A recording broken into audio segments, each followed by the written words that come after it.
Around 7:20 p.m. on the evening of December 11th, 2002, a police department in a rural English county called Surrey started receiving all these frantic emergency calls. Now, all of these calls were coming from drivers on a heavily trafficked highway called the A3, and they all were saying the same things. They had seen this totally reckless driver with super bright headlights that was weaving in and out of traffic and going at high speeds and nearly crashing into people. And then a couple of the callers said they actually saw this car go down the embankment off the side of the highway, and so it looked like they might have crashed. And so, of course, this police department, after getting all these calls, decided to send out a couple of officers to see what was going on. When the two officers got out to the A3 and began patrolling the area on the A3 where all these calls were saying they had seen this reckless driver, they didn't see the driver. They didn't see a wreck on the side of the road. They didn't see any signs of an accident. I mean, there was nothing there. Now, had only one person called in about this wild, reckless driver, at this point, the officers would have chalked this up to a mistake or even a prank.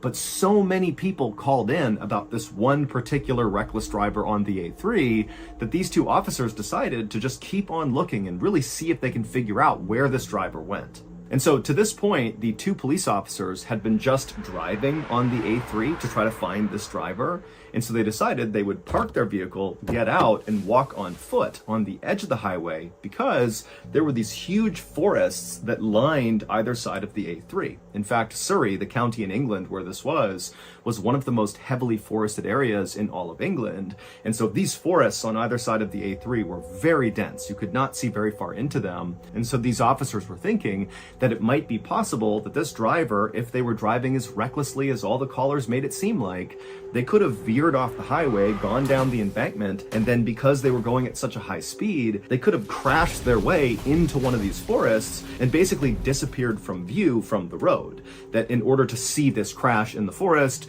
you'd have to be basically in the forest. And so these two officers, they pulled over, they got out, and they began walking along the edge of the highway, staring into the forest, looking for a sign of a car wreck. And sure enough, after walking for a while, one of the officers spotted something deep in the woods that looked almost metallic or plastic. Whatever it wasn't supposed to be in the forest. And so the officers made their way into the tree line and began walking through all the trees. And as they got closer, they realized very clearly there was a car. There was a wreck in the forest. And so the two officers, they begin running towards the wreck. They're calling for backup on the radio. They get to this wreck in the middle of the forest, and they're on the driver's side, and they look inside the car, and there's no driver in the driver's seat, but they looked through the car to the passenger side, and they saw the front passenger door was wide open, and on the ground on the other side of the car was very clearly a body. And so the two police officers rushed around the car to get a better look at the body. And when they did, they couldn't believe what they were seeing. It didn't make any sense. Like, what was this? Now, to understand why these police officers were so caught off guard by what they were seeing, we need to go back 5 months to July 16th, 2002. On that night, a 21-year-old man named Christopher Brian Chandler finished up his beer at a pub in West London. And for reference, where this pub was located was about 1 hour north of that stretch of the A3 highway in Surrey where the car was found in the woods. This night, Christopher had gone to this pub with a close friend of his. This was meant to be a fun night out. But, as Chris is finishing up this beer, he began to feel really antsy because it turned out Christopher was actually wanted by police in London for robbery, and so he hated staying in one place for too long. And so the only people who even knew where Christopher was the friend he was with at the bar, and then also Christopher's brother. He knew he was at this particular pub. And so finally, Christopher got so anxious about being in this pub for too long that he told the friend he was with that he just wanted to leave, and so he said goodnight to his friend. The friend stayed at the pub, and Christopher left, got in his car, and began driving south. But Christopher never arrived at the place he was trying to go. He just sort of disappeared, and nobody heard from him again. Christopher's brother eventually would report Christopher missing, but remember, the brother knows Christopher is wanted for robbery, and so Christopher suddenly going on the lam and just disappearing for a while was kind of par for the course, and so the brother really didn't think this was a big deal. And also, the police felt the same way because they know Christopher is trying to elude them, and so it makes sense he would be missing. And so as a result, nobody really followed up on Christopher's missing person report. Everybody just kind of moved on. That is, until 5 months later, when all those drivers began calling into the police in Surrey about seeing this totally reckless driver careening down the A3, who eventually crashed into a ditch. And then those two officers, they went out to that stretch of A3, and sure enough, it was Christopher's car, and the body on the ground was Christopher.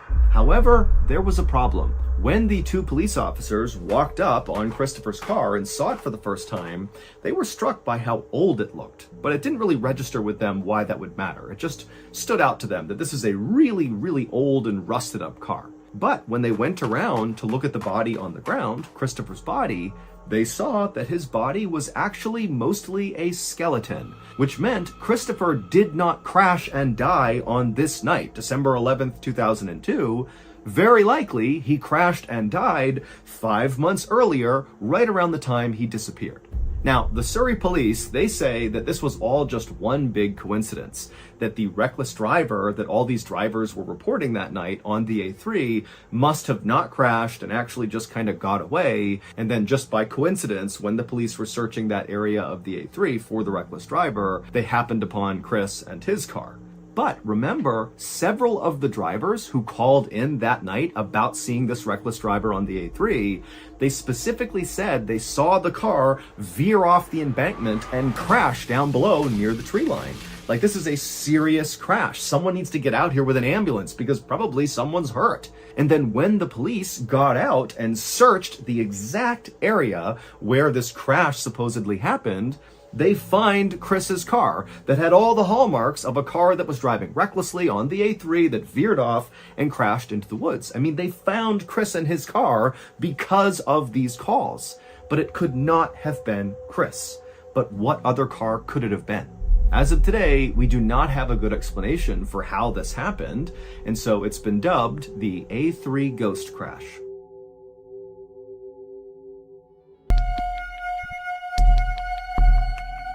On the morning of August 2nd, 2017, two men sat together laughing inside of a bar in a tiny village in northern France. The men were named Lucien Perrault and Olivier Boudin, and even though there was a massive age difference between them, Lucien was 69 years old and Olivier was 38 years old, the two were totally inseparable, to the point where the people in the village referred to them as father and son.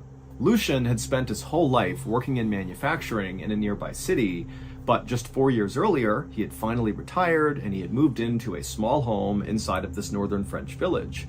But when he had first moved into this new home, he had been very lonely and sad. You know, Lucien was divorced, he struggled with alcohol, and he had had a really tough life and he just wasn't doing well. But when he met Olivier, his whole life turned around. When the two met, Olivier also was kind of like a down on his luck guy. He was struggling with some health issues that made it hard to work, and so for years he had been bouncing between the nearby city and this village in northern France looking for work, somewhat unsuccessfully.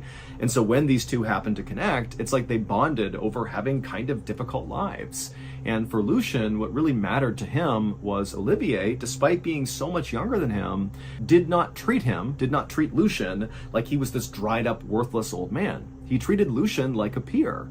And so together, these two very unlikely best friends began kind of orchestrating their lives around the other. And before long, it was like their lives had all this new structure and routine and meaning to them, because again, the two men got to be together basically all day long. So, on this particular morning, as Olivier and Lucien were together at this bar, they began talking about what they wanted to do that night. And they settled on having a barbecue at Lucien's house. Lucien would cook up some beef and they would sit out on his back garden patio and just spend the night together. It sounded like a wonderful plan. And in fact, the bartender would say that when Olivier and Lucien finally left the bar that day, that he recalled overhearing them being so excited about this particular barbecue. And so that evening, Olivier and Lucien arrived at Lucien's house and they went out to the back patio where Lucien had already draped a nice tablecloth over this small round table. It was a red and white checkered patterned tablecloth, and on this table was an open bottle of wine and some cheese and a baguette. And so Olivier, he sat down and began enjoying some wine and bread, and Lucien walked over to the grill and began cooking up the beef. Lucien had a neighbor. We're going to call her Marie because we don't actually know her real name. And Marie's second floor window overlooked Lucien's garden patio where the two men were having this cookout. And so that night, Marie did glance out and saw the two men kind of listening to music and goofing around, and she was used to them spending lots of time together, and she was also used to them staying up late at night. And so she figured, tonight's going to be another one of those nights where these guys are up late, having wine, celebrating, whatever. She was just going to shut the window and try to ignore the noise coming in and just let them do their thing. And so eventually Marie would do that. She would go to bed to the sound of music coming from next door and the sound of men talking. And then the next morning, when Marie got up around 6 a.m., she looked out that window again and frankly was not that shocked at what she saw. Lucien was still just sitting at the table, looking like he could be eating some bread or still drinking wine, and Olivier had clearly passed out on the ground. Now, Marie didn't judge. She knew these two liked to stay up late and drink and do stuff like this, and so she thought, you know what? None of my business. Then at 9 a.m., so 3 hours after Marie had first woken up, she left her house to go to another neighbor's house to feed their chickens while they were away for the day. As she passed by Lucien's house, she glanced into his back garden patio, and she saw Lucien was still just sitting at the table, and Olivier was still passed out on the ground. It was like they hadn't moved for 3 hours. But again, Marie's thinking, none of my business. And so she just kept on going, went to her neighbor's house and fed the chickens. But when Marie came back to her house 3 hours later around noon, she looked again into Lucien's backyard and she saw the two men still had not moved. Lucien is sitting at the table and Olivier is laying on the ground. And suddenly Marie's thinking, wait a minute, the sun is high in the sky right now. These guys aren't moving. They're going to get heat stroke. We got to do something about this. And so she yelled out to Olivier and Lucien, but she got no response. And so Marie just walked into Lucien's backyard, and as she got closer and closer to the two men, she realized that they were not moving at all. Like they were not breathing. Something was horribly wrong here. And so Marie, she just turned and ran to another neighbor's house. She told them what was going on, and they got these big pots of water, and they ran back and doused Olivier and Lucien with water, trying to get them to snap out of their drunken stupor. But the two men did not move at all when the water hit them. Clearly, they were dead. The next day, the local prosecutor announced there was going to be an investigation into the two men's deaths, which were being classified as criminal acts. And the prosecutor also said that it seemed like Lucien and Olivier died at the same time, and so most likely this was either a double homicide or a murder-suicide, and the primary theory as to what killed the two men was poison put in their food. And so police sent off the canned beans the two men were eating to this institution in Paris to test it for something called botulism, which is a deadly toxin that will grow inside of canned foods, but it came back negative. And then also police sent off the rest of the food the two men were eating to various other laboratories to be tested for poisons. And again, all of it came back negative. There was nothing that the police could detect in any of the food they ate. And so police were kind of confused for a minute, but then the autopsies came back for Olivier and Lucien, and everything changed. Lucien and Olivier were not murdered. This was not a murder-suicide. They didn't die from botulism or from some poison in their food. They died because of a set of very particular circumstances. Both Lucien and Olivier suffered from non-fatal minor medical issues. Lucien had bad dental health and so was missing a couple of teeth, and Olivier was suffering from a heart condition called cardiomegaly, which means his heart was slightly enlarged and somewhat fragile. However, his condition was totally being monitored by doctors and was under control. But just for a second, on the night of August 2nd, 2017, when Lucien and Olivier were having that cookout in Lucien's backyard, their non-fatal minor medical issues suddenly became a really, really big deal. Lucien cooked up a big plate of beef rib. Now, beef rib can be difficult to chew even when you have all your teeth and take your time, but Lucien was missing teeth and he loved this beef rib so much he was wolfing it down really quickly, and so he wasn't chewing it enough, and at some point he swallowed a particularly big unchewed bite and he began to choke. And when that happened, his best buddy, Olivier, sitting across from him, he stood up to try to help his friend who's basically dying right in front of him. And the stress of this moment caused his heart to seize up, his heart which is already enlarged and fragile, and he had a heart attack and died. And then Lucian, who now has no one to help him, continued to sit at the table trying to get this beef out of his throat, but he couldn't, and he eventually asphyxiated and died as well, hunched over at the table.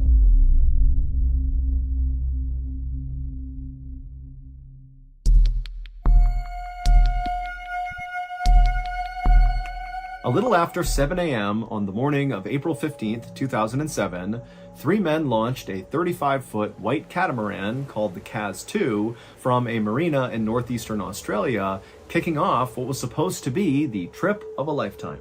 The captain of the Cas 2 was 56-year-old Des Batten, and for months he'd been training for this trip. And the 2 friends that Des was bringing with him on this trip were Jim Tunstead, who was 63 years old, and Jim's brother, Peter Tunstead, who was 69 years old. All 3 of the men had spent a lot of time plotting their actual course they'd be going on, which was from this marina on the northeastern side of Australia, up and around the north side, and then down the western coast to Perth, which was their final destination and where all 3 men lived. In total, this trip was supposed to take 8 weeks, and all 3 men were absolutely giddy with excitement at the prospect of spending an entire 2 months basically just drinking beers and fishing. Now, Des, Jim, and Peter were not the types to blow off responsibility to go party. I mean, they were devoted family men. All of them had been married for 30 plus years.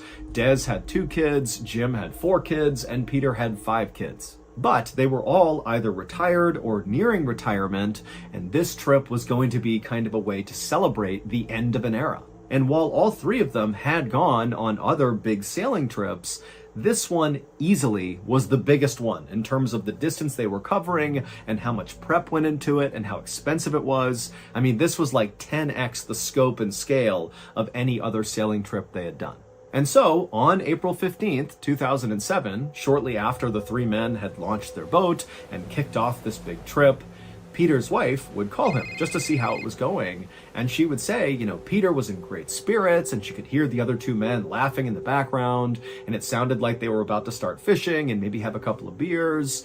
And so it seemed very much to Peter's wife like this trip was going as well as it could be so far. And so eventually, Peter told his wife that he had to go, he told her he loved her, and then they hung up.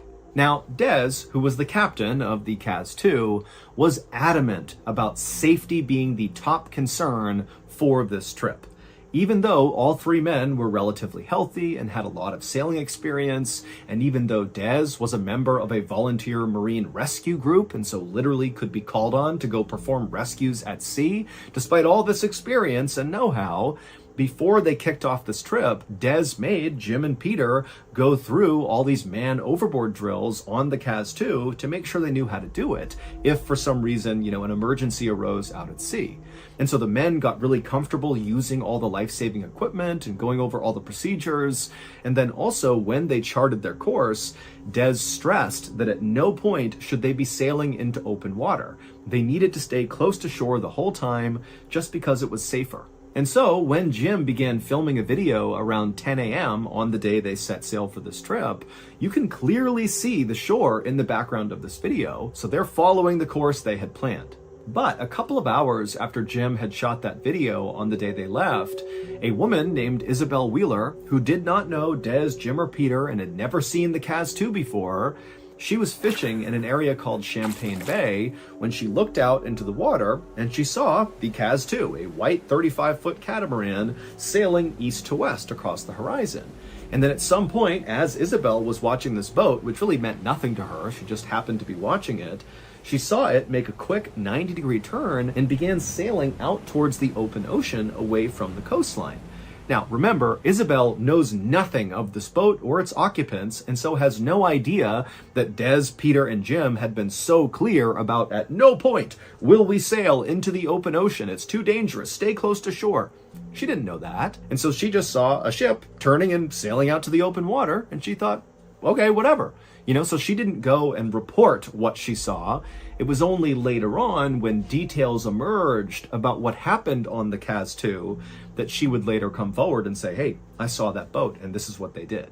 The next day, April 16th, two more people would spot the Cas-2. These were two men who also did not know Des, Peter, Jim. They didn't know Cas-2. They didn't know Isabel. In fact, these two men didn't know each other, but independently on this day, they looked out near Champagne Bay and they saw the Cas-2 sailing east to west in the exact same spot that Isabel had seen it the day before. Now, remember, the Cas-2 was traveling from that marina on the northeast side of Australia all the way around to Perth. It was a point A to point B trip. There was no reason the Cas-2 would ever double back and be in the same place 24 hours later, but here we were 24 hours later, and two more people are seeing the Cas-2 in the same place that Isabel had seen it, and so that made no sense. But again, these two men who saw the Cas-2, they just saw it and thought nothing of it because they don't know anything about this boat. It wasn't until later that they eventually came forward with what they saw. Then, one more day after that, on April 17th, there were these fishermen that were out in their boats a little farther north of Champagne Bay, where Isabel and the two other men had seen the Cas-2 on consecutive days. And these fishermen, they spotted the Cas-2. And again, these fishermen do not know the Cas-2. They don't know its occupants. They're just seeing the ship. Except this time, the fishermen, when they saw the Cas-2, they thought something was wrong because they saw the Cas-2 from a distance navigating its way fairly close to shore in an area that these fishermen knew was full of coral reefs. It's a very dangerous area to be piloting any ship. In addition, the sail of the Cas-2 was totally ripped to shreds. And so the fishermen, they're looking at the ship, wondering what they're doing, but the pilot of the ship looked so in control as he's navigating his way through the coral reefs that the fishermen thought, okay, he knows what he's doing, so, leave him alone. But again, later on, they would report what they saw.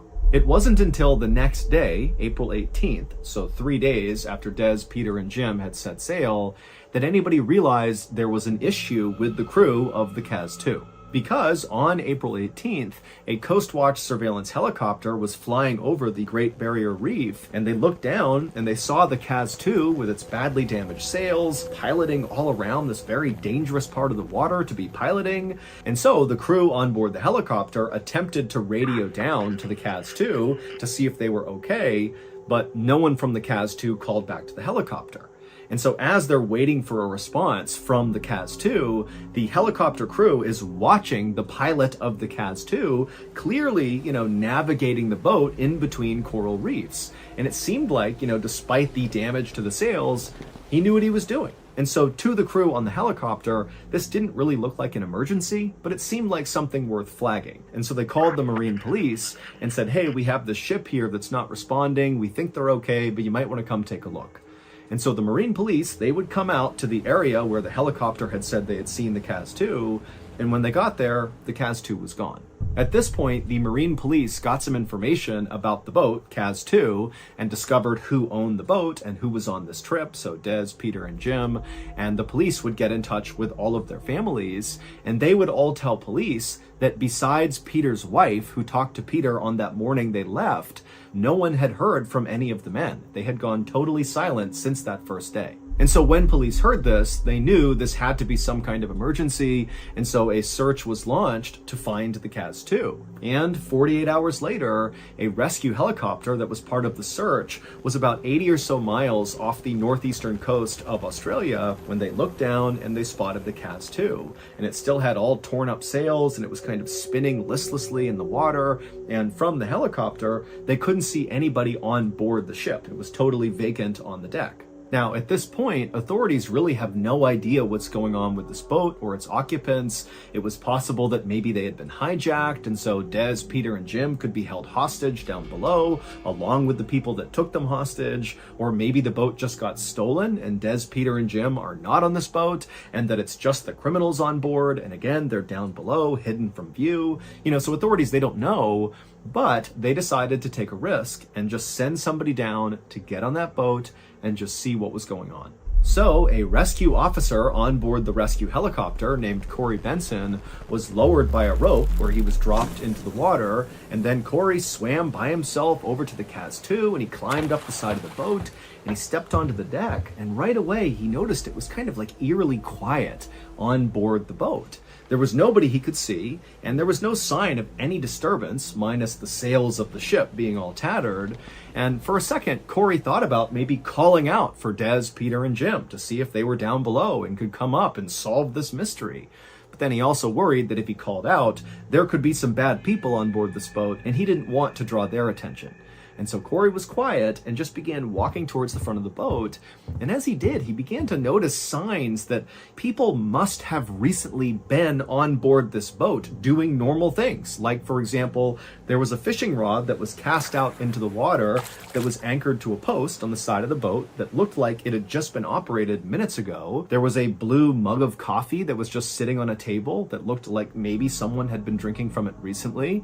There was a neatly folded t-shirt on another chair with a set of glasses on them. I mean, there was just all these kind of tells that this was a boat that was being used recently.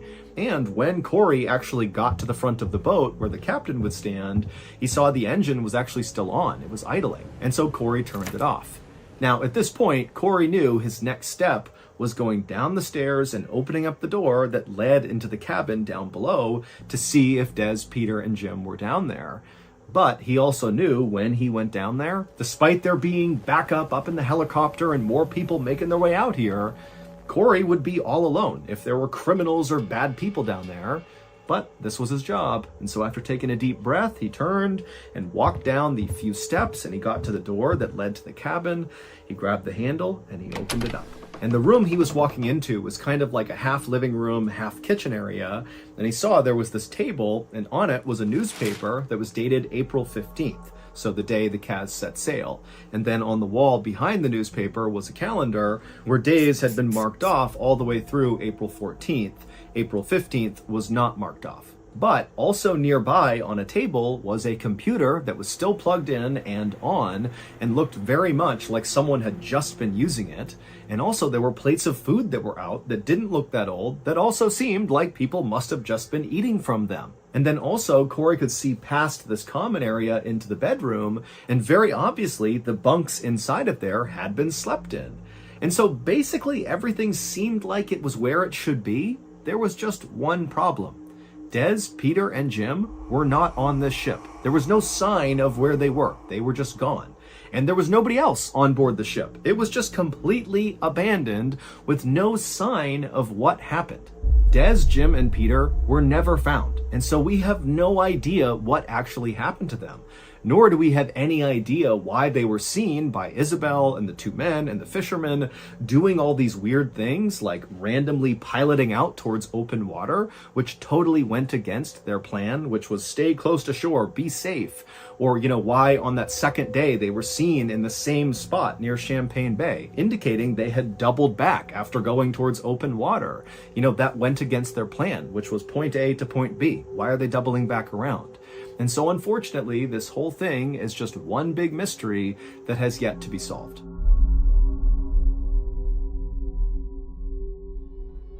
In 1977, a 36-year-old man named Gary Gilmore walked towards an abandoned canned food factory in Draper, Utah. Gary was surrounded on all sides by guards because they were afraid that Gary might try to run and not go inside of this factory. But Gary was not about to run. He'd been waiting for months for this, and he was ready. So Gary, along with the guards at his sides, made their way towards the factory, and then without any hesitation, Gary stepped inside. And what he saw was this big, cavernous, open space with no equipment in it, nothing. It was just basically this massive empty space, and one chair pushed up against the far back wall. Gary knew he was supposed to sit in that chair. So without even being told, he just began walking across the floor towards it. And then when he reached the chair, he sat down. And once Gary was sitting, the guards that had walked him in began strapping his wrists and his ankles to this chair so he couldn't move. And as they did this, Gary didn't put up a fight. He just sat there staring straight across to the other side of this factory. And on the far side of this factory was one other thing inside of the space. It was like this big curtain, like somebody had wheeled out like this massive curtain that was protecting something on the other side. And as he was staring at this curtain that was sort of perpendicular to him, he saw there were 5 evenly spaced cutouts across the curtain. And even though Gary couldn't actually see anything in any of these cutouts, he knew what was behind them. He knew that at each station, there was a police officer armed with a rifle. They were the firing squad that Gary himself had requested. So Gary was a convicted murderer, and he had been sentenced to death just a few months earlier. His death sentence had gotten a lot of media coverage, and immediately after the sentencing, his mother, along with the American Civil Liberties Union, had lobbied to try to change the sentence and make it a life sentence instead. But while Gary appreciated their efforts, he actually did not want that. He did not want, to spend the rest of his life in prison. That was the only alternative to the death sentence, is life without parole. And that sounded horrible. And so instead, he had basically pushed to go forward with his execution, and he was very specific about how he wanted to die. He wanted to die by firing squad, and that had been granted to him. And so after the guards had finished strapping Gary into the chair, they backed off, and then the chaplain came over and read Gary his last rites. And then after that, he asked Gary if he had anything else he wanted to say. And Gary looked up at the chaplain and just said, "Let's do it." And so the chaplain backed off, signaled to the firing squad that Gary was ready, and then once everything was in place, rifles poked through the 5 holes in the curtain, and they fired. Shortly after, Gary was dead. 10 years after Gary's execution in 1987, a young marketing executive named Dan Wyden was having a meeting with his colleagues at his company's headquarters in Portland, Oregon. So Dan actually owned this marketing agency, and his company had recently signed this new client. It was a small business with a lot of promise who was hopefully looking to expand, and they were leaning on Dan and his team to help them do that. And while Dan certainly believed that this company had the chance to be huge, he just felt like they lacked something. They needed a strong marketing campaign to really get them off the ground and sort of begin to make them a household name. And so this meeting that Dan was having right now with his colleagues was their attempts at coming up with, what can we do? What kind of campaign can we run for this company? And so for hours they sat there pitching different ideas, different concepts of how we can elevate this brand. But it was like, even though a lot of ideas seemed promising, nothing really felt right. Everything just sort of felt like, maybe that would help. There was no slam dunk idea, at least not yet. And so as Dan is beginning to get frustrated, realizing he really doesn't have any great ideas yet, he suddenly has this epiphany. Now, Dan does not understand why he had this epiphany. He had not been thinking about this information until it just popped into his head. Instead, this idea really just kind of suddenly came to him. As he's sitting there with his colleagues, feeling frustrated, not knowing what to do, he just randomly found himself thinking about the execution of Gary Gilmore 10 years earlier, death by firing squad. It was all over the news. And Dan, like his colleagues, had certainly kept up with that story. It was a big deal at the time. And as Dan is sitting there just thinking about that execution, he remembered a very particular detail about the execution that for whatever reason just felt like, oh my goodness, we can use that to market this brand. Dan would take a well-known detail from the execution of Gary Gilmore, he would tweak it slightly, and he would use it to fuel this advertising campaign for the small business. And it would work amazingly. In fact, this campaign was so successful, it literally doubled this company's business practically overnight. And this campaign, it featured a slogan that has since become arguably one of, if not the most famous slogans for any business in the entire world. The slogan that Dan created as part of this very famous campaign was based directly on Gary Gilmore's final words: "Just do it." Dan's client, that small business, was Nike.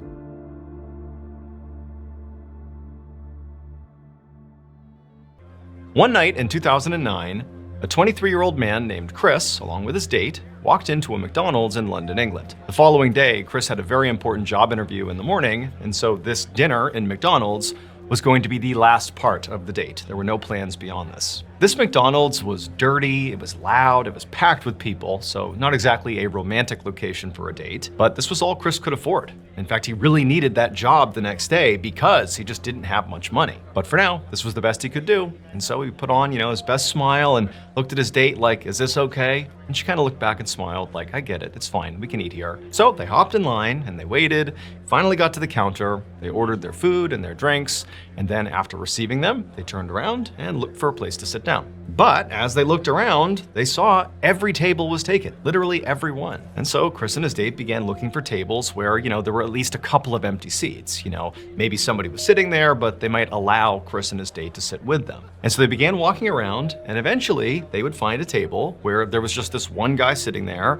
He was sort of minding his own business, just eating his meal. He was not taking up the whole table. And critically, there were 2 seats at this table that were unused. And so Chris kind of tapped his date and pointed to the table. And then the 2 of them walked over, and Chris very politely asked this guy, hey, would you mind if we sat here too? We won't bother you. We're just gonna eat and we're gonna get out of here. And the guy just kind of looked at him and he was like, sure, go ahead. And so Chris and his date, they sat down and they began eating and chatting, and it was all fine. But as they were eating and chatting, Chris, his mind kept going to the next day. He had that big job interview the next morning, and it was just really the only thing he could think about. In fact, he tried hard to focus on his date, but he was just so anxious about this interview that he just couldn't, and so he found himself not really eating and just kind of waiting for the date to be over so he could just go home, go to bed, and focus on tomorrow. But as he's sort of distracted and his date's chatting about whatever she's chatting about, he realizes the guy they're sitting with is no longer just looking at his food. He stopped looking at his food and he's just staring across the table at Chris's date. And the way he's looking at the date does not seem friendly. And so Chris realizes, okay, what's going on here? Did she say something? Did he say something? And so Chris kind of snaps out of his anxiety about the interview, and he looks at this guy and he's like, what's going on? Because again, this guy's just staring at his date. And this guy, sort of unprompted, without even looking at Chris, just begins insulting Chris's date, insulting the way she looked, insulting the way she talked. And Chris is like, what's going on here? He's looking at his date like, did I miss something? Remember, he was sort of distracted a minute ago. But then eventually this guy, he says to Chris's date, you're an ugly pig. And at this, Chris is like, I can't just sit here. And so Chris, who had actually never been in a fight in his whole life, just sort of reflexively stood up and he was like, hey man, get up, like he's gonna fight him here. But as soon as he did that, Chris realized he had made a horrible mistake, because Chris, he was only about 5'8" tall. And this guy, just the way he'd been sitting at the table, Chris hadn't really seen his full stature. And this guy, when he stood up, towered over Chris. But Chris, he was not a scared guy. He hadn't fought before, but he was defending his date's honor here. And he kind of looks up at this guy, and he just kind of winds up and hits him once. But then this huge guy just proceeds to beat the living crap out of Chris right there in the McDonald's. The next morning, Chris walked up to this big fancy building in London for his job interview. And Chris was doing his best to be confident, but it was really hard given the circumstances. So the previous night, after Chris had been battered by this total jerk, eventually the guy had stopped and stepped off of Chris, and Chris had gotten back up again, and the guy kind of wandered off and was not held to account in any way. He just kind of left the restaurant and vanished. But Chris, he got to his feet and he looked at his date, and she was totally rattled by it. And Chris was super embarrassed at this point. And he kept apologizing to his date, and she's like, no, it's fine. And they just wanted to get out of there. And so they left the McDonald's and they both, went to their respective homes. And Chris just went to bed. And then the next morning, when Chris got up early because he has this big job interview, he went into the bathroom and he looked in the mirror and he saw he had this enormous black eye. But even though Chris understood that this very well could affect his chances of getting this job, they're gonna ask about his black eye, and what's he gonna say? Oh yeah, I got in a big fight at the McDonald's last night. There wasn't really a good excuse for it, and he wondered what they would think of him if he showed up looking like this ruffian, But he was like, you know what? This is the biggest opportunity I've ever had. I just gotta go in there, try to be confident, and don't let the black eye define the outcome. And so fast forward to later that morning, Chris goes into the building, he arrives for the interview, and before long, he's having his interview, and he can tell they're all staring at his black eye, but nobody brought it up, which was sort of like worse in some ways. He almost wanted to be able to describe what happened, even though it didn't make him look good, but it was like the fact that they're staring at it and not acknowledging it, it really made him feel awkward. But, Chris did his best, he got through the interview, and by the end of it, he had no idea what the interviewers thought of him or what they thought of his ridiculous black eye, but he thanked them for the opportunity and he left thinking, I'm not gonna get the job. However, not long after this interview, Chris got some shocking news. He had gotten the job, and it actually might have been because of his black eye. Because this job interview was actually an audition for a starring role in an upcoming TV show. And the character that Chris was auditioning for was this guy who sort of got into fights. And so Chris rolls in here looking like a guy who gets into fights, and they're thinking, oh my goodness, he can hit his lines, he's got the charisma, and look at him. He's even a ruffian himself. He fits the character perfectly. He's our guy. So Chris got cast, and this TV show that he starred in became one of the most popular TV shows in the entire world. And so Chris went from being this guy who could barely afford a dinner at McDonald's to being this amazing actor who was getting nominated for Golden Globe Awards and Emmy Awards. I mean, he truly was an A-list star. Today, Chris is better known by his stage name, Kit Harington. And the starring role that he landed that changed his life was the role of Jon Snow in Game of Thrones.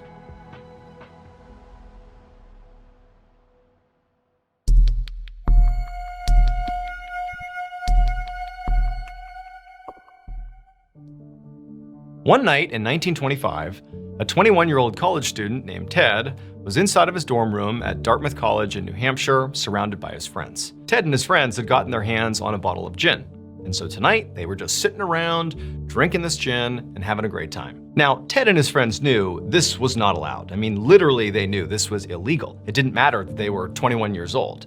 At the time, in the United States in 1925, the country was in the middle of prohibition, which meant no one was allowed to possess or consume alcohol. It was actually illegal. But Ted specifically was willing to take that risk, because tonight he wanted to celebrate. Ted was a senior in college and was getting ready to graduate with honors.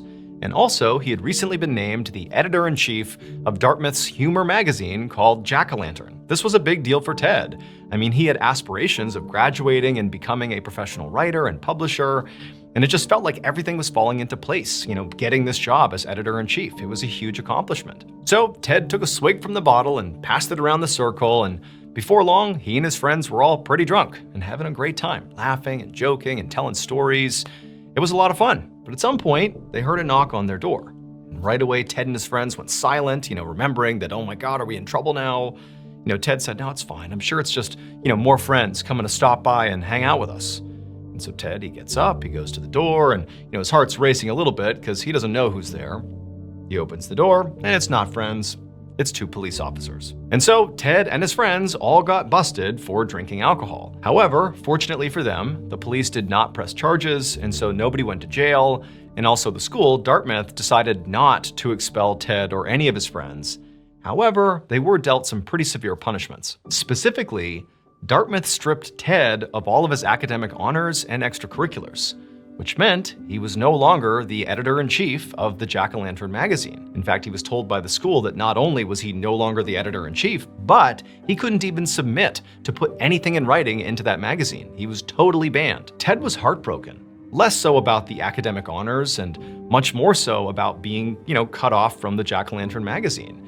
He really had attached a lot of value to being the editor-in-chief. He felt like things were going in the direction of him graduating and becoming this professional writer, and so this was sort of a devastating blow. Ted considered fighting with Dartmouth to try to reinstate himself with the magazine, but the more he thought about it, the more he knew that was going nowhere. They were not going to change their mind. However, Ted was not quite ready to just totally give up on this magazine. He knew this magazine did accept submissions from the public, and so he thought, okay, well, I'm not allowed to submit anything to this magazine, but maybe if I come up with a different name, a pen name, then I can submit my work, they won't know it's me, and maybe I can get something published. And so that's exactly what Ted began doing, and the new editor-in-chief of this magazine had no idea this pen name was actually Ted. And so when they received the work from this pseudonym, they thought it was some new person they had never heard of. And they were so wowed by the work, they're like, this is great. And they began publishing all of Ted's work, not realizing it was his. And for Ted, oddly enough, this became in some ways more satisfying than when he was writing under his own name. He kind of liked this pen name. It kind of, fit the vibe of his writing. And so he just continued up with this ruse for the rest of the time he was at Dartmouth, and then after he graduated, he just continued to write under this pen name. Throughout the rest of his life, Ted would write and illustrate over 60 books, all under this pen name, a name he came up with basically just because he got caught drinking in the dorm in college. These books would entertain and inspire generations of people, and in fact, he would even win a Pulitzer Prize for his contribution to American literature and education. Ted's full name was Theodore Geisel, but I'm sure you know him much better by his pen name, which is Dr. Seuss.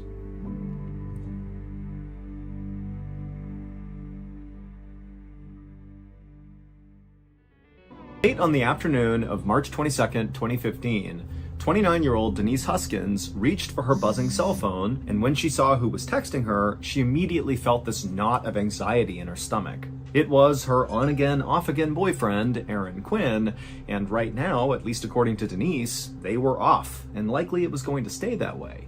But now, Aaron was texting Denise, saying he really wanted to talk to her and would she please come over.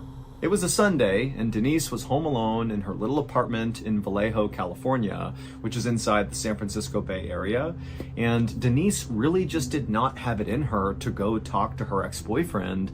Really, she didn't have plans to go out anywhere. She just wanted to stay in. And so she typed back that she was in for the night and this would have to wait. But as soon as she sent that text, immediately she got another text from Aaron. For a long minute, Denise just sat there on the couch looking at her phone, wondering what she was going to do. Denise and Aaron had met the previous summer after Denise had moved to Vallejo from Boston, Massachusetts to work at a hospital in Vallejo called Kaiser Hospital. Denise had her PhD in physical therapy, and Kaiser Hospital had a great physical therapy program, especially for people with brain and spinal cord injuries. And Kaiser Hospital was also where Aaron worked. She and Aaron had been immediately attracted to each other. Aaron was tall and fit with dark hair and piercing eyes, and he loved to cook. And Denise, she was blonde and blue-eyed and very outdoorsy and driven. And so pretty much right away, Aaron and Denise would get into these intense conversations where they each would kind of dive into the other person's life. I mean, they were really connecting on a deep level. But even though they both clearly got along great and they were really connecting, their relationship got off to kind of a rocky start. Aaron had actually been engaged to be married before he met Denise, but Aaron's fiance had cheated on him, and so he had ended the relationship. And it was during that time, right after this relationship had ended, that he met Denise. And so Denise was kind of like a rebound, and she kind of felt like a rebound. But again, they're getting along great, and so both were optimistic that it was more than that. And so Aaron and Denise had officially begun dating in the fall of 2014. But 7 months later, so in March of 2015, when Denise was getting these text messages from Aaron, at least in Denise's mind, their relationship really was done. Because Denise had caught Aaron texting his ex-fiance, basically begging her to get back together with him. And so Denise felt really hurt. You know, she understood that that was a really intense relationship. And of course, Aaron would still have feelings for his ex to some degree, but she felt really betrayed. And so she told Aaron that that was it.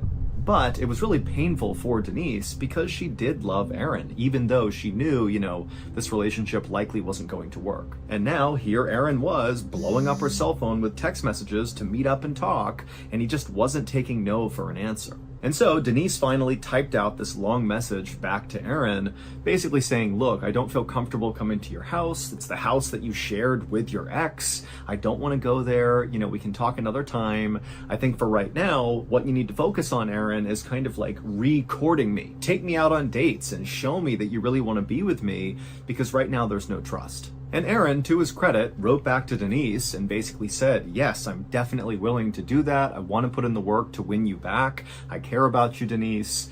But he said, I really have something important to tell you, and I just don't feel comfortable talking about it anywhere else besides at my house. So please, can you just come over tonight? It's really important that I see you. And at first, Denise really did just kind of hold the line, and she told Aaron that, no, I'm not going to come to your house. But again, Aaron, he just would not let it go, and he really seemed actually very eager to see Denise, and it made Denise feel special. And so eventually she kind of gave it up and said, you know what? Okay, I'll come by. And after that, Denise got up off the couch, she got dressed, she called their favorite pizza place and ordered some pizza that she would pick up and bring to his house for them to eat that night. And then she headed out to her car and pulled out of her driveway. At about 5:30 p.m. that night, Denise arrived at Aaron's two-story home on Mare Island, which is actually just a little peninsula in Vallejo, California. And Denise, she grabbed the pizzas off the passenger seat. She grabbed her overnight bag because she was optimistic that, they're about to have a great talk and maybe rekindle and maybe she'll stay the night. And so with her things and her pizza, she walked up to the front door and knocked. The next day was a Monday, and Aaron and Denise were both scheduled to work at the hospital that day. But at around 7 a.m. that morning, Aaron called into the hospital sick and said he couldn't come in, and Denise sent a text message to her boss saying that a family emergency had just come up and she would not be at work all week. When Denise's boss got this text message, immediately he was like, this doesn't make any sense. First of all, Denise never missed work, so this was totally anomalous. And he also knew that Denise was applying for this very prestigious orthopedic fellowship that she needed to submit the paperwork for by Friday.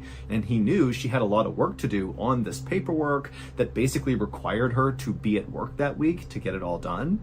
And so if she was missing the week, then it looked like she would not be applying for this fellowship. And that just seemed totally unusual because Denise was really serious about this fellowship. And so Denise's boss wrote back to her and just said, I understand you have an emergency, we're here if you need us, take whatever time you need. And then a few hours later, her boss checked his phone again and he saw that she had not written him back. And so Denise's boss was like, wow, I guess, she really must be dealing with some serious family emergency that's keeping her from using her phone. About 7 hours later, at around 2 p.m. on this Monday, where Aaron and Denise have not shown up for work, there was a 911 call that came into the Vallejo Police Department. And the person making the 911 call was Aaron. And Aaron's voice was totally slurred, and then he told this very confusing story about some sort of kidnapping, and then he begged police for help. 2 police officers happened to be near Mare Island, where Aaron lived, and so within 2 minutes of this 911 call coming in, those 2 officers were knocking on Aaron's front door. And when Aaron let them inside, these officers noticed 3 things in quick succession. The first was Aaron was obviously drunk or high. He was under the influence of some substance. He just did not seem right. 2, there were at least a dozen empty beer bottles lining a back wall in the kitchen. And 3, the entire house reeked of cleaning chemicals. One of the officers immediately turned to Aaron and said, "Are you on drugs?" And Aaron would say, "Yes, I am on drugs, but these drugs were given to me by the kidnappers." The officers immediately exchanged confused glances, looked back at Aaron, and then just said, "Okay, well, we're going to take a look around." And so the officers wound up going upstairs, and as they went upstairs, that cleaning chemical smell got stronger and stronger, and they made their way into the master bedroom, and they saw the ground had obviously been recently vacuumed, and that cleaning smell was really strong in here. The sheets on the bed were all gone, except for the fitted sheet that sat over the mattress. And so the officers were about to leave the master bedroom and keep looking when one of the officers stopped and he noticed something on the bed, and he called the other officer over, and they walked over and they looked down, and sure enough, on the bed was about a quarter-sized drop of blood. The police officers left the master bedroom and they went back downstairs where Aaron was, and they walked up to him and said, "Okay, tell us again what happened with these kidnappers and what's going on here." And Aaron would launch into a totally bizarre story. Through slurred speech, Aaron would say 12 hours earlier, so around 3 in the morning that morning, so early Monday morning, Aaron said he was in his house with his girlfriend, Denise, when suddenly these men wearing wetsuits broke into the house, and they immediately tied up Aaron and Denise and then made them wear these goggles that had been all taped up, so once they were on your face, you couldn't see anything. Aaron would tell the police that the intruders, in addition to wearing wetsuits, they also were carrying guns, tasers, also laser pointers, and also very high-powered flashlights. And so when they came in, there were all these lights and beams everywhere. I mean, it was totally chaotic. Aaron then explained to police that after he and Denise had been tied up and had these goggles on, the men in wetsuits came over to them and put headphones on each of them, and then they played this recording, which had this weird, soothing music, and then somebody narrating, telling Aaron and Denise that they were not in any danger, that this was just a robbery, and to stay calm and nothing would happen to them. And so Aaron and Denise had done just that. They tried to follow orders, and then at some point the headphones came off, and both Aaron and Denise were told to go to separate rooms, and they kind of fumbled their way into the separate rooms, at which point the men demanded they give up their banking information and passwords, and Aaron and Denise did that. They gave up all their banking info, and then Aaron and Denise were brought back into the living room. They were tied back up again, and then even though Aaron and Denise couldn't actually see this, they heard the sound of somebody apparently coming in that sounded like a doctor, who then took Aaron and Denise's blood pressure before administering this drug to them that made them both very sleepy. And then before Aaron and Denise passed out from this drug, Denise was taken by the intruders, and the intruders told Aaron that they had rigged a camera system inside of his house to watch him so he couldn't leave to go save Denise. And so Aaron basically just stayed in the house until he fell asleep from this drug. And then when he woke up again and managed to get his restraints off, he saw that Denise really was gone. And so Denise had to be with the kidnappers. After Aaron was done telling this totally weird story, which again, you got to remember, as he's talking, he sounds totally drunk. And so they kept having to ask him to say again what he was saying. And, Aaron's just kind of loopy. And so the whole thing is just so weird. And so when Aaron was finally done telling the story, the two officers just stared at him in silence. And then the officers looked at each other, and without even saying anything, they both were thinking the same thing. Probably this guy has killed his girlfriend, Denise, and after he killed her, he must have spent time cleaning the house, which is why they smelled all the cleaning chemicals. And then maybe when he was done, he felt bad about what he had done. And so he began drinking beers to kind of cope with what he had done. And that's why all those empty bottles were there. And that's why he was acting so drunk right now.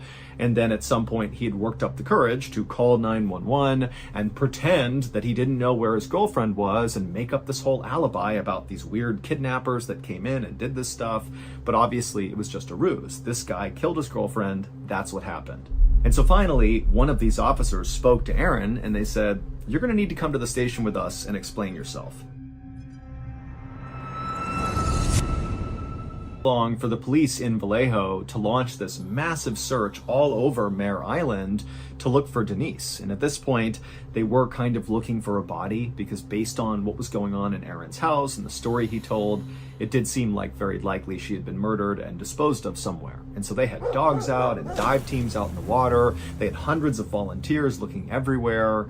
And at the same time, Aaron was brought to the police station and they began going over every single detail of his story, trying to get more information about these kidnappers, because as much as they didn't believe him, they did need to officially rule out that there was no kidnapping. And so they needed all the information about these kidnappers, who they were, what they looked like, what they sounded like, everything. And at the same time police were talking to Aaron, police also brought in Denise's roommate, and they asked the roommate, "Do you know anything about Denise's relationship with Aaron?" And the roommate would say, those two have had a very troubled relationship.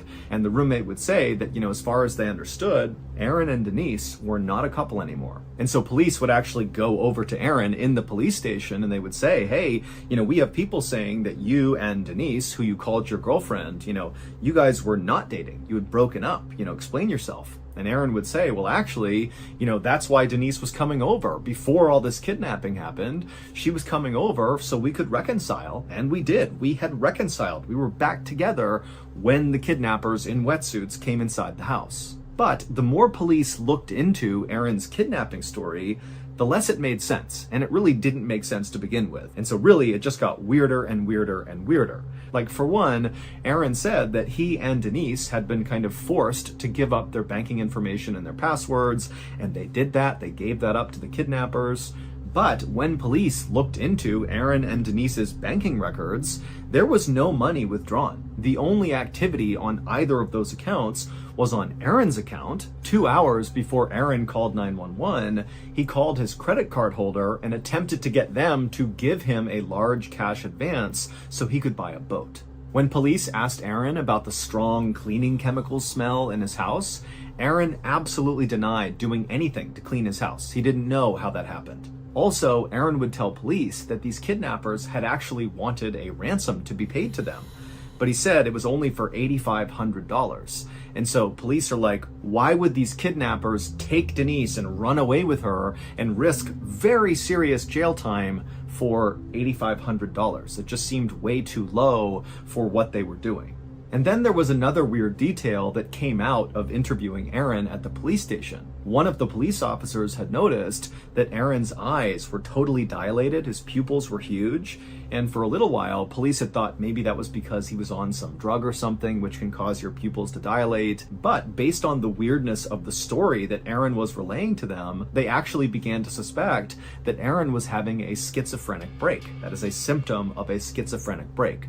Schizophrenia is a very serious serious mental illness that often begins to appear in young adults, and Aaron was only 30 years old, so he's at the right age for this to happen. And while schizophrenia does not make people violent, it does make people very paranoid, and it also can cause hallucinations and mental disturbances. And so when police were looking at the details of Aaron's story about men in wetsuits breaking into his house and taking his blood pressure before stealing his girlfriend, but also cleaning his house at some point, that just seemed so weird and kind of crazy that it did seem to kind of line up with schizophrenia. By 9 p.m. on March 23rd, so 7 hours after Aaron had called 911 to report Denise missing, the Vallejo police decided they needed to call in the FBI because this was just so weird, and we have this missing person who could have been kidnapped, or maybe they're dead or hurt or something. I mean, there was just so much going on with this case, they needed backup. And when the FBI arrived in Vallejo, the first thing they did is they took Aaron and they gave him a lie detector test, and he failed it completely. And after finding out he had failed it completely, he immediately lawyered up. By the next day, March 24th, there were over 100 different search teams all across Mare Island and around Vallejo, California, looking for Denise. Police sonar had also picked up a body-sized mass out in the bay, but so far the divers had not been able to find it. Aaron, by this point, had gotten his lawyer and left the police station, and by now, Denise's picture was all over the news and newspapers. It was up on posters, on telephone poles all over town, and TV news channels were parked outside of Aaron's house, just waiting for him to come out or waiting for any activity. But despite all this activity, the detectives and the FBI agents that were working this case had really not made any significant progress. All they thought was, Aaron's definitely hiding something. But then something changed. A little bit after noon on March 24th, a reporter for the San Francisco Chronicle, who was camped outside of Aaron's home, got a very weird email. The email was from the kidnappers, the wetsuit-wearing, blood pressure-taking kidnappers who broke into Aaron's home and took Denise. And in this email to the reporter, it said that Denise was fine, and there actually was a recording of Denise's voice reading that day's news, which confirmed that she was alive at least as recently as that morning. But there were two very suspicious things about this email. The first one was the recording of Denise's voice, the proof of life recording. Well, she did not sound in any way stressed. She sounded utterly calm, like she was reading the news, like it was completely no big deal. Earlier today, there was a plane crash in the Alps. And the second thing that was very suspicious was the email address the kidnappers had used to message this reporter was an email address that belonged to Aaron. When this reporter told police about this, investigators were like, you know what, this actually doesn't make this any more clear. This makes things exponentially more confusing. Denise did appear to be alive, which was a good thing, but it now really appeared that Aaron was involved in whatever was going on here, and based on how calm Denise sounded on this recording, she could be involved in it too. And investigators' suspicions only grew when they went to Aaron and they asked him, have the kidnappers tried calling you at any point? And Aaron would say, yes, they have, and he showed them his phone. Well, the police would trace the phone calls that Aaron claimed had come into his cell phone from the kidnappers, and when they traced the kidnapper's number, they found it was connected to a burner phone. A burner phone is something that drug dealers will use because it's totally anonymous. It's like a one-time use cell phone that you use temporarily, you have this number temporarily, and then when you're done with the phone, there's no history that you personally had that cell phone. But police were clever, and they figured out where this burner phone was actually purchased from, and it was purchased from a nearby Target, and they looked at the security footage of around the time when this burner phone, was purchased from this Target, and they saw the person who had bought it walk out of the store. And the person who had bought this burner phone was this white man who was tall and fit with dark hair, and it basically looked exactly like Aaron. And then, 2 days later, on March 25th, Denise herself walked up to her mother's home in Huntington Beach, California, which is roughly 400 miles south of Vallejo, California, where she went missing. And so Denise's mother was not home when Denise showed up on her doorstep, and so Denise wound up going to the next door neighbor and using their phone to call her father. And Denise's story that she would tell her dad was even more bizarre than Aaron's story. She said she had been held captive by 4 men in this small room, and these men would tell her that they were simply doing a task for a client, and what they were doing now with her was just following their protocol. Denise would tell police that she was well taken care of while she was in captivity. They let her eat food, they gave her water, they even let her shower and brush her teeth. Denise initially was very open to speaking to Vallejo police detectives about what happened to her, but when they said the FBI really wanted to talk to her and they would literally send a jet to her in Huntington Beach and fly her back to Vallejo, she refused. And then, like Aaron, she immediately lawyered up and stopped talking. And so by this point, all the investigators are like, there's no way these two actually got kidnapped. This whole thing is some weird, elaborate hoax, and now they know they've been caught, and so they're going quiet. And so that night that Denise was found, on March 25th, the Vallejo police held a press conference and told the public that they do not believe these two were ever kidnapped. They don't really know what happened, but at this point they are not pursuing kidnappers, and the public should not be worried about rogue kidnappers in the area. But after this press conference, the police couldn't help but think to themselves, why would these two people who are successful, they come from good families, they have loads of future prospects, their lives were good. Why would they stage this hoax? What do they stand to gain? It really just didn't make any sense. For weeks, the investigation into whatever happened to Aaron and Denise continued, but there was virtually no progress. The media was still very interested in this case. It was totally salacious, and they had dubbed this case the Gone Girl case in reference to a movie about a woman who fakes her own kidnapping. As for Denise and Aaron, they stayed lawyered up, and the only message they put out to the public was that they were telling the truth. And so really, this case just didn't make sense to anybody until about 2.5 months later, on June 5th, 2015. Early that morning, a police officer in a town called Dublin, which is just south of Vallejo, California, found a piece of evidence that basically broke the Gone Girl case wide open. The evidence this police officer found was a cell phone. Not a burner phone that's totally anonymous, but a real cell phone that is registered with a phone company and therefore is registered with an individual person. And police were able to trace this cell phone back to its owner. And this discovery would lead investigators 200 miles to the northeast of Vallejo to the small remote cabin in South Lake Tahoe, California. And at this cabin, police would find a stolen car, a white Mustang. And the white Mustang actually belonged to someone who lived in Vallejo. And so, with their guns drawn and their dogs at the ready to be released, the police and the FBI, they opened up the door to this cabin, and inside was a tall, fit, and slender white man with dark hair.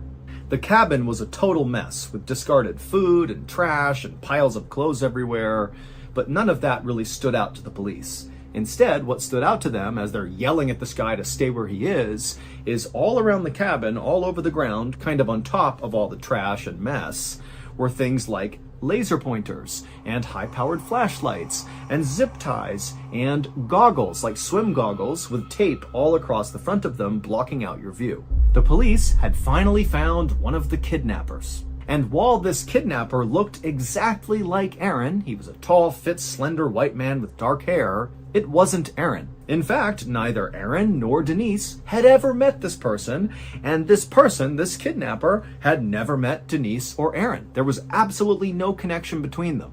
This kidnapper's name was Matthew Muller, and he was a 38-year-old Harvard-trained lawyer and former Marine who had totally just crashed and burned out of his law practice and then took up this life of committing all these totally bizarre crimes. It would turn out the totally weird stories that Aaron and Denise had told police about what had happened to them was all true. The only thing they got wrong was there wasn't multiple people breaking into the house in wetsuits. It was only ever one person. It was Matthew Muller, the guy behind all this. And maybe just kind of in their panic and not knowing what's going on, Aaron and Denise had kind of thought, oh, there's multiple people here. But there wasn't. It was just Matthew. Also, it would turn out Aaron and Denise were not the first people that Matthew had done this to. The reason that police officer in Dublin, California had found that cell phone, which broke the case wide open and led police to this cabin in South Lake Tahoe, was because on the night that officer found the cell phone, so June 5th,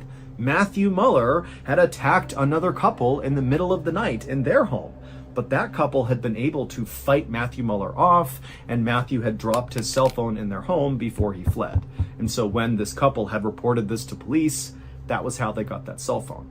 In terms of Muller's motivation for doing what he was doing, well, Muller was absolutely brilliant, like borderline genius, super smart guy, but he was extremely mentally unwell. He had severe psychosis, and he was also bipolar. And so basically he wasn't seeing reality for what it was. And at some point in one of his kind of psychotic fits, he had somehow came across Aaron and Denise and become absolutely obsessed with them. He began surveilling them nonstop with a drone for 3 weeks before he attacked them, learning their patterns and who they talked to and what they did. And in fact, Aaron, when he found out that was what Matthew was doing, watching him and Denise with a drone, Aaron would tell police, oh my goodness, I actually remember one night before the kidnapping looking up and seeing this glinting light in the sky, and he thought, that looks like a drone, why is it out here? But Aaron was a normal person and didn't suspect that somebody who was totally unhinged was spying on him with a drone,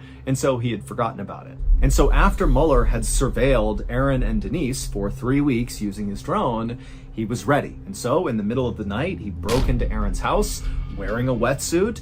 He tied up Aaron and Denise, and he put those goggles on both of them so they couldn't see anything. And then he put on those headphones on both of them that played the soothing music and also had that narration where it was telling them, hey, you're going to be fine. This is a robbery. Just stay calm and do what you're told. But after these headphones went on both of them, Matthew would sexually assault Denise. And in fact, at least one other victim of Matthew Muller has come forward since his arrest to say that she too was sexually assaulted by Matt. And so after Matt had taken Denise and left Aaron's house with her, Aaron, he did fall asleep from the drug he was given from Matthew. And then when he woke up the next morning, he managed to get out of his restraints. And, he's still affected by the drug that was in his system. And he sees that Denise is gone. And so the first thing he does is, oh my God, I need to find a way to pay the ransom to this kidnapper. Because again, the kidnapper, Matthew, had said around Aaron that he wanted $8,500. And so Aaron thought he could get that money. And so he called his credit card company and asked for that cash advance for $8,500 to pay this ransom. But when they asked Aaron why he needed this money, he didn't want to give up that it was for a ransom because he didn't want the kidnapper to know that he had talked to authorities. He was worried about Denise. And so kind of in a panic, Aaron just told the credit card company that he was buying a boat, but really it was for the ransom. Also, Aaron was the one who called in to Kaiser Hospital for both him and Denise, saying they were missing work. He did this because Matthew at some point had instructed Aaron that he would have to do that or something would happen to Denise. And so again, he's just kind of following the instructions, hoping that he can get Denise back. As for the email that the San Francisco Chronicle reporter got that apparently was from the kidnappers, but was sent from Aaron's email account, well, that really was the kidnapper, Matthew Muller, sending this email to the reporter. He just used a special program to basically hijack Aaron's email address. And as for Denise sounding very calm in her proof of life recording that was attached to that email, well, the thought is Denise was very likely in shock at the time she was asked to record this, and so it sounded like she was relaxed, but really she wasn't. Also, just a random side note that I'm sure some of you will have questions about. We don't know why Aaron's house smelled like chemicals. It's assumed that, maybe when Aaron and Denise were all tied up and couldn't see anything because of their goggles, that Matthew Muller, I guess, walked around their house and cleaned it, but we don't know for sure. Matthew Muller is currently serving a 40-year sentence in prison for federal crimes, and just recently he was sentenced to an additional 31 years in prison for state crimes that were in connection to the kidnappings of Aaron and Denise. Aaron and Denise would go on to sue the city of Vallejo, California for basically mistreating them. They had been telling the truth the whole time, but nobody took them seriously, and they would win $2.5 million. Aaron and Denise would go on to get married, they would have a baby, and they would write a book together about their experience, which is called Victim F: From Crime Victims to Suspects to Survivors.